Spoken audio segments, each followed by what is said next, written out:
Bueno, nos reunimos hoy para hablar primeramente del síndrome coronario agudo sin elevación del segmento ST y queremos discutir un poquito los términos que hay que tener para saber diagnosticar un síndrome coronario sin elevación del ST. Para eso tenemos que entender que el segmento ST puede tener una depresión, o sea, un descenso de su nivel, o una elevación transitoria, pero además en el síndrome coronario agudo sin elevación del ST puede haber una inversión de las ondas T, puede haber un aplanamiento de las ondas T, una pseudo normalización o incluso pueden no haber cambios en el electrocardiograma. Por eso es importante cuando diagnosticamos un paciente con un síndrome coronario sin elevación del ST es que pueden haber todas estas variaciones en el electro y tenemos que ir buscando. Y un resumen de lo que tenemos que hacer es que la estrategia inicial es aliviar la isquemia, aliviar los síntomas y monitorizar al paciente que está presentándose con este síndrome. Como bien dice en la diapositiva, el síndrome coronario agudo se presenta por un dolor torácico. Ese dolor torácico, el siguiente paso es evaluar el electrocardiograma. Como vimos, si hay una elevación del segmento ST, ahí pasa al diagnóstico de un síndrome con elevación del ST, que vamos a hablar en la siguiente charla. Y si no hay alteraciones en la elevación del segmento CT, es lo que nos compete en esta oportunidad. Pueden haber estas alteraciones que estuvimos hablando o incluso puede haber un electrocardiograma normal. Ante este escenario tenemos que pedir los biomarcadores, que son las enzimas cardíacas, principalmente las troponinas, y de acuerdo a eso se clasifica a si estamos ante un infarto o directamente una angina inestable. Lo importante es saber que el síndrome coronario agudo sin elevación del ST es más frecuente que el infarto con elevación y es lo que más se ve habitualmente. Y si bien la mortalidad es más alta en los que están cursando un infarto, eso en el transcurso del tiempo hace de que los pacientes que tienen un síndrome coronario sin elevación del ST igualan la mortalidad ya incluso en los primeros meses, tales así que a los 6 meses tienen prácticamente la misma mortalidad. O sea que esta patología, esta enfermedad no deja de ser una enfermedad bastante grave. Ahora, tenemos que saber cómo se presentan o cuáles son los síntomas de un síndrome coronario agudo. Y son principalmente el dolor anginoso, que es aquel que se presenta retroesternal, o sea, en la parte posterior del esternón. Generalmente se presenta asociado al esfuerzo y generalmente calma en el reposo o se puede hacer en forma continua. Habitualmente dura más de 20 minutos, así que esto es lo más común que van a ver en los pacientes con síndrome coronario agudo sin elevación del ST. Un dolor prolongado y habitualmente asociado al esfuerzo, aunque también puede aparecer en reposo. La otra forma de presentación es la angina de nueva aparición, que significa de que el paciente no tenía anteriormente dolor y actualmente se presenta y se presenta ya en una clase 2 o 3 de la clasificación canadiense, que significa de que aparece el dolor a pequeños esfuerzos o a mínimos esfuerzos. Y la otra forma de presentación es aquella en un paciente que tenía ya previamente angina, o sea, un dolor precordial, pero ya de manera crónica, y de repente empeoran esos síntomas en el sentido de que se hace más frecuente o aparece a cada vez menor esfuerzo. Y el otro escenario es la angina postinfarto. Estas son las formas de presentación clínica de los síndromes coronarios agudos. Incluso suele ser tema de examen, así que hay que atender muy bien de estas 4 formas. El más común es el dolor prolongado anginoso. Se observa este tipo de dolor en casi el 80% de los pacientes, así que es muy importante que tratemos de identificar a este síntoma principalmente. Y se presenta como una habitualmente puede irradiar al brazo izquierdo, pero no necesariamente. Puede irradiar al cuello, a la mandíbula. Puede ser intermitente o puede ser continuo. Todas estas son las características del dolor que se presentan. Lo que tenemos que hacer después de identificar estos síntomas, por supuesto, es un electrocardiograma. El electrocardiograma es la principal herramienta para la evaluación y la clasificación de los pacientes con síndrome coronario. Y lo importante que tenemos que saber es que hay que hacerlo rápidamente. Se recomienda hacer en los 10 minutos de llegado un paciente a una urgencia con un dolor precordial o torácico rápidamente un electrocardiograma y eso hay que interpretar ante un síndrome coronario agudo. Y como siguiente paso hay que pedir los marcadores cardíacos, que lo que más habitualmente se solicita son las troponinas. Las troponinas, si bien es bastante específico del corazón, no se eleva totalmente o en único escenario de un síndrome coronario, sino que, como ven en esta diapositiva, muchas otras causas como una disfunción renal, o sea, una insuficiencia en los riñones, pacientes que tienen ya previamente insuficiencia cardíaca, presiones elevadas, con unas crisis hipertensivas, algunas arritmias, varias otras causas pueden elevar las troponinas, así que tenemos que saber de que esto puede alterarse y no ser necesariamente algo cardíaco. Pero lo más importante cuando detectamos un paciente con un síndrome coronario agudo sin elevación del ST en el electro es la estratificación del riesgo. ¿Qué significa esto? De que a los pacientes hay que evaluarlos en la probabilidad de que se complique el infarto o el síndrome coronario que están cursando. Y para esto tenemos dos principales scores de riesgo que son el GRACE y el TIMI, que básicamente tienen puntuaciones de acuerdo a las características de cada paciente y si tenemos un GRACE por encima de 140 puntos y lo que se evalúa en el GRACE son la edad, la frecuencia cardíaca, la presión arterial sistólica, los niveles de creatinina, la clase Killick-Kimball o funcional con la que se está el electrocardiograma y cómo están los marcadores cardíacos. Cada uno de estas variables tiene un punto y de acuerdo a que si es mayor a 140 se habla de que tiene un score de Grace de alto riesgo. Y esto es importante porque a partir de clasificar a los pacientes como de alto riesgo es que tenemos que cambiar la estrategia de tratamiento y probablemente hacer una manera más invasiva, o sea, llevándolo a cateterismo cardíaco en aquellos pacientes que tienen una puntuación de riesgo elevado. Y lo mismo con el score de TIMI, que tiene 7 variables y de acuerdo a la presencia de 4 o más, se habla de un score TIMI elevado. Entonces, acá como menciona la diapositiva, la mortalidad intrahospitalaria y en los siguientes 6 meses es lo que evalúa estas escalas de riesgo y es importante clasificar a cada paciente que tenemos en qué valor está de acuerdo a estos criterios de riesgo. Si está en un valor bajo, si está en un valor intermedio o alto, porque la mortalidad es mayor a medida que mayor escala de riesgo tengan y de acuerdo a ese resultado, la actuación nuestra debe ser más intensa. Entonces, eso en cuanto a lo que es el diagnóstico, en cuanto son los síntomas, en cuanto a qué vemos de alteración en el electrocardiograma, y tenemos que pasar a partir de ahí a lo que es el tratamiento.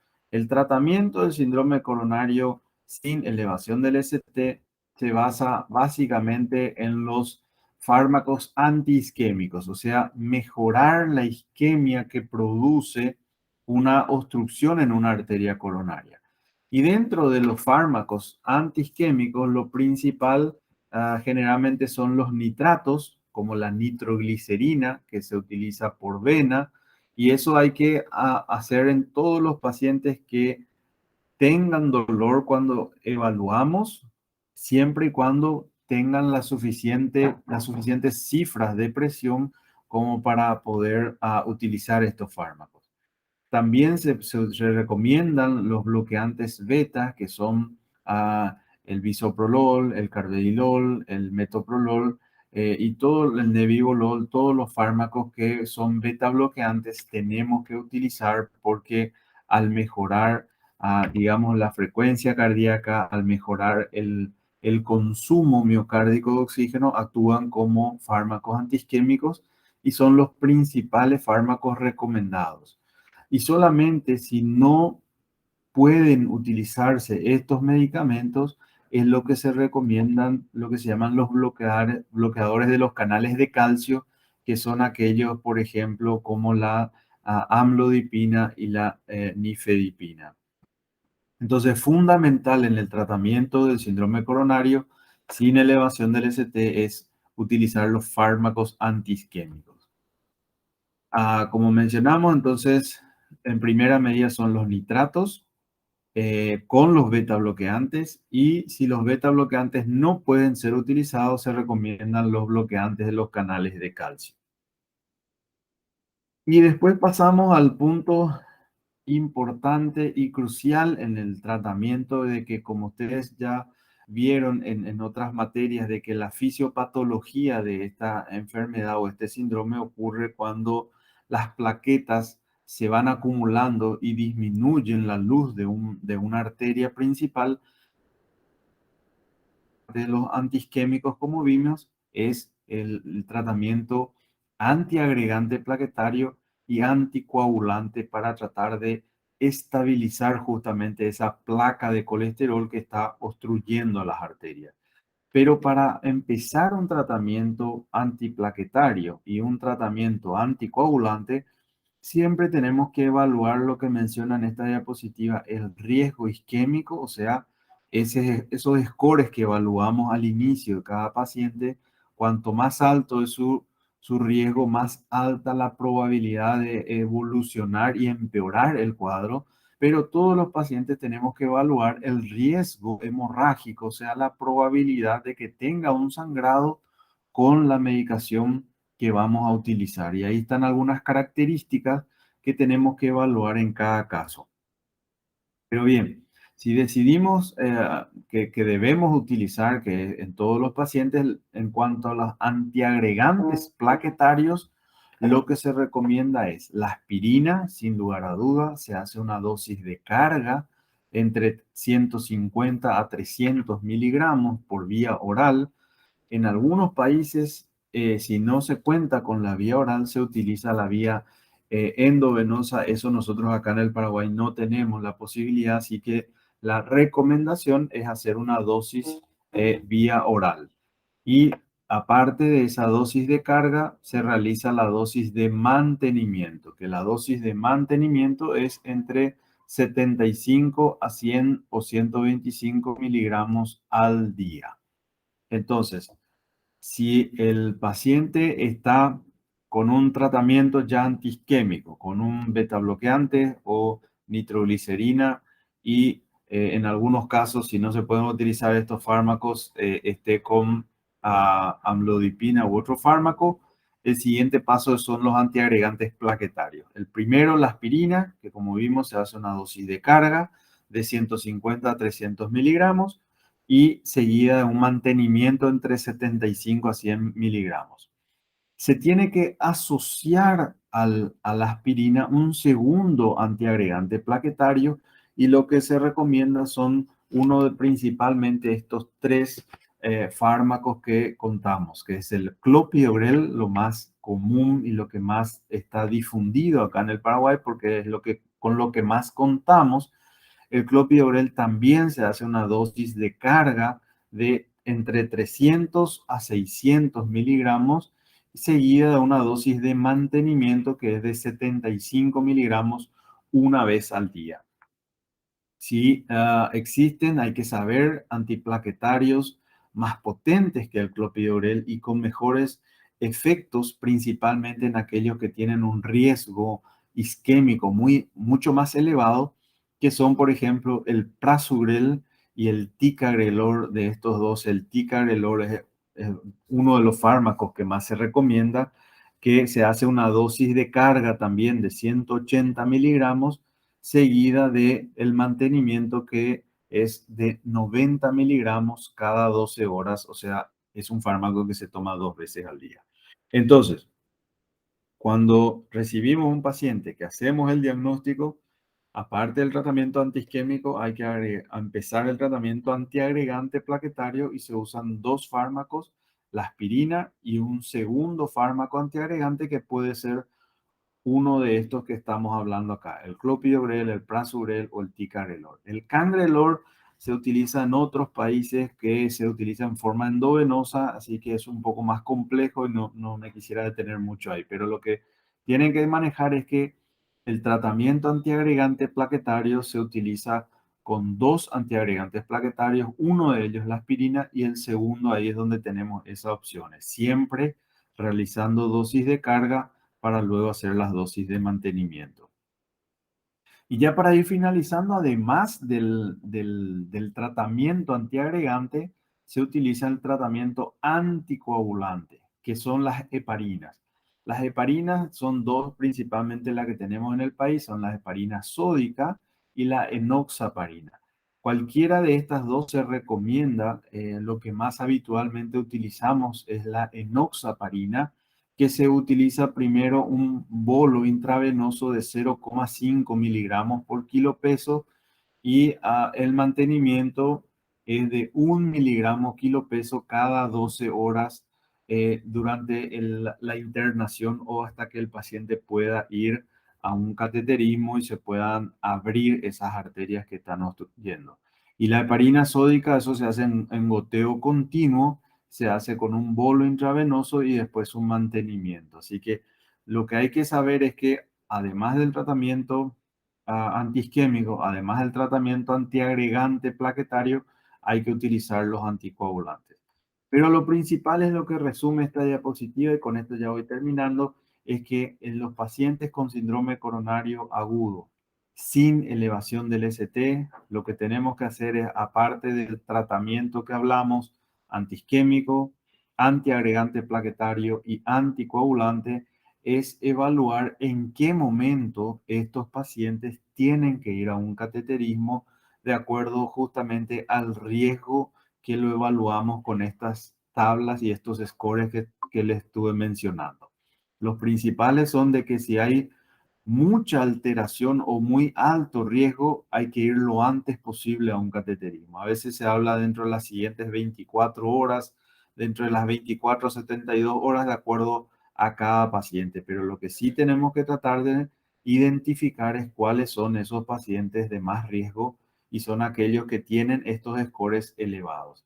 Entonces, no olvidar hacer un buen diagnóstico con una historia clínica adecuada al tipo de dolor como hablamos, hacer una evaluación del electrocardiograma y empezar el tratamiento con los tres pilares de tratamiento que serían los antiisquémicos con los beta bloqueantes y los nitratos, los antiagregantes plaquetarios y los anticoagulantes. Siempre evaluando el riesgo de cada paciente porque de acuerdo a eso vamos a identificar cuáles son los de más riesgo y a esos pacientes lo someteríamos a un cateterismo cardíaco para tratar de abrir las arterias que están obstruidas.